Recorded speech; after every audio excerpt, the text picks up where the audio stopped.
গ্রামের আমি আব্দুর রব। আমার একটি ফুলা খালা গাই 7-8 মাসের গাড়ি, চারটি বারটি হিং আছে।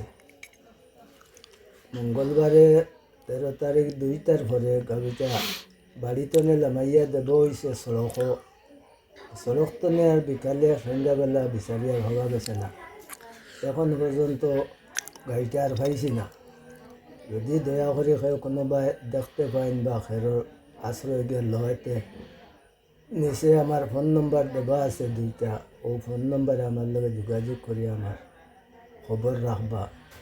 দয়া করে আমারে খবর খান কইবা।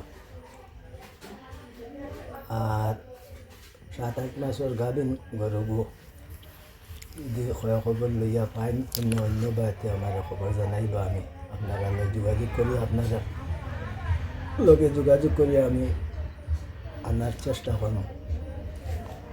কারণ আপনারা তো কয়েকদিন থেকে জানটা কারণ বিরাট একটা সমস্যার সম্মুখীন হইতে লাগে। খালি বেশি গরু সংক্রান্ত যে গরুগুলা প্রতিদিন কৃষক যারা আছেন, আমাদের দেশের সম্পদ যারা কৃষক ভাই বন্ধুরা আছেন, তাদের একটা সমস্যা হয়ে দাঁড়িয়েছে। সমস্যাটা হইল প্রতিদিন হারানো বিজ্ঞপ্তি, যে গরুগুলা হারিয়ে যায় গিয়া। তো বিশেষ করে আমি সবাইকে সহযোগিতার জন্য আহ্বান জানাচ্ছি যে আমরা আজকে মল্লিশুর গ্রামের আব্দুর রব তার একটা গাবি অন্তঃসত্ত্বা আপনাদের কমসে কম 8 মাসের এই গাবিটা পাইতরা না। গত মঙ্গলবার 13 জানুয়ারি থেকে যদি কোনো মানুষে পাইয়া তাকে একটু সহযোগিতা করবা। বিশেষ করে আর কিছু তো বলার নাই, তবু আশা করি আপনারা সহযোগিতা করবা। ধন্যবাদ।